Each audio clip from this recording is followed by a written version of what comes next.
जय श्री कृष्ण। आज हम चर्चा करेंगे पहला अध्याय और 8वां श्लोक। और उसी 8वें श्लोक में ही कल हमने चर्चा की थी पितामह भीष्म की, और आज हम चर्चा करेंगे गुरु द्रोणाचार्य की। तो गुरु द्रोणाचार्य, और मैं बताता हूँ कि हम भी सौभाग्यशाली हैं, हम देहरादून वाले, क्योंकि ये जो देहरादून नगरी है ये द्रोण नगरी के नाम से प्रसिद्ध है सब जगह पर। तो गुरु द्रोणाचार्य कौन थे? गुरु द्रोणाचार्य का जो जन्म हुआ था वो भारद्वाज ऋषि एक बार स्नान कर रहे थे नदी किनारे। वहीं पर एक अप्सरा घृताची उनको दिखाई दी और उसको देख करके वो कामातुर हुए, और कामातुर होकर के उनका वीर्य टपका। तो जब उस वीर्य को उन्होंने एक दोने में रख दिया और वो दोने से ही कुछ समय बाद एक बालक का जन्म हुआ, ये एक मान्यता है। और उन्हीं उसी दोने के नाम से ही उनका नाम द्रोण पड़ा। लेकिन जब वो बड़े हुए तो बहुत मेधावी थे और अपने पिता से ही उन्होंने शिक्षा पाई। अपने पिता से शिक्षा पाने के बाद फिर वो परशुराम जी के पास गए, और परशुराम जी ने जब अपना सब धन धान्य ब्राह्मणों को दे दिया, सिर्फ उनके पास धनुर्विद्या बची थी, तो वो धनुर्विद्या उन्होंने द्रोणाचार्य जी को दी। द्रोणाचार्य जो थे वो अपने पिता के यहाँ और अपने गुरु के यहाँ जब रहते थे तो उस समय द्रुपद के पांचाल नरेश का पुत्र जो थे द्रुपद, वो भी वहीं पर रहते थे और दोनों में प्रगाढ़ मित्रता हुई। इस प्रगाढ़ मित्रता में द्रुपद ने उनको बहुत सम्मान दिया।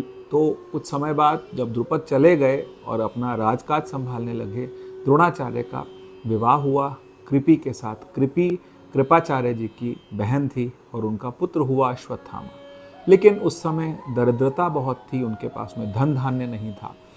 तो उन्होंने एक दिन देखा कि उनकी पत्नी के पास में बच्चे को पिलाने के लिए दूध भी नहीं है, और वो चावल को पीस करके उसमें पानी मिला करके बच्चे को दूध पिला रही है, दूध बना के पिला रही है। तो उनको बहुत दुख हुआ। तो फिर वो राजा द्रुपद के पास गए और द्रुपद के पास सहायता मांगने को गए थे। लेकिन द्रुपद ने उन्हें पहचानने से भी मना कर दिया। उन्होंने कहा कि यह मेरा मित्र नहीं है।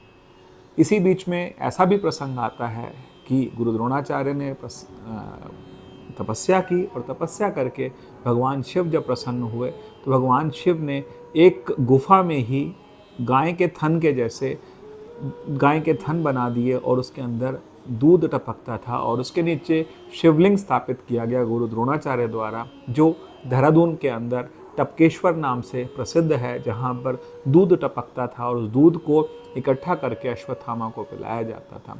आजकल वहाँ पर अभी भी जलधारा चट्टानों के अंदर से बहती है, जिससे रुद्राभिषेक सदैव प्रकृति द्वारा चलता रहता है। इसीलिए भगवान को भी टपकेश्वर नाम भी दिया गया। और गुरु द्रोणाचार्य जब एक दिन जंगल में विचरण कर रहे थे, वहीं पर कुछ बालकों की गेंद जो थी वो कुएं में गिरी। उस कुएं में गेंद जो थी उसको निकालने के लिए गुरु द्रोणाचार्य ने कुछ वाण मारे और उससे वो गेंद बाहर आ गई। बच्चे बहुत प्रसन्न हुए। इस प्रसंग को भीष्म पितामह ने देखा, और जिस समय उनका बुरा समय चल रहा था उस समय गुरु द्रोणाचार्य को कुरु वंश का जो गुरु था वो बनाया गया, और जितने भी राजकुमार थे, चाहे पांडव थे चाहे कौरव थे, उन सबको धनुर्विद्या और बाकी शस्त्र विद्या सिखाने के लिए गुरु द्रोणाचार्य को वहाँ पर रखा गया। ऐसा कहा जाता है एकलव्य से गुरु द्रोणाचार्य ने अंगूठा मांगा था, क्योंकि गुरु द्रोणाचार्य के पास में यही कार्यभार था कि जो हस्तिनापुर के जो राजकुमार हैं उनसे ज़्यादा शक्तिशाली कोई ना हो, वो धनुर्विद्या में और बाकी विद्याओं में पारंगत हो। ऐसा हुआ भी, क्योंकि चाहे दुर्योधन थे, चाहे भीम थे, चाहे युधिष्ठिर थे, चाहे अर्जुन नकुल सहदेव थे, चाहे दुशासन थे, ये सब अपनी विद्याओं में पारंगत थे। ये गुरु द्रोणाचार्य की वजह से ही हो पाया। और गुरु द्रोणाचार्य का जो जीवन का अंत था वो भी महाभारत की लड़ाई में हुआ।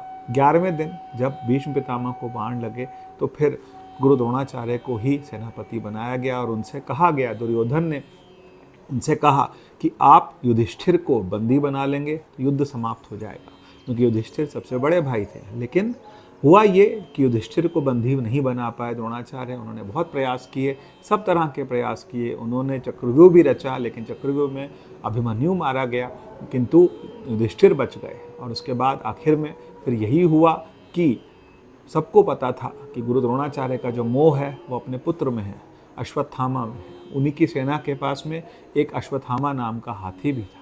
तो अश्वत्थामा नाम के हाथी का वध कर दिया गया और कह दिया गया द्वारा, किसके द्वारा? युधिष्ठिर के द्वारा, कि अश्वत्थामा मारा गया। ये नहीं पता कि हाथी था या फिर मनुष्य था।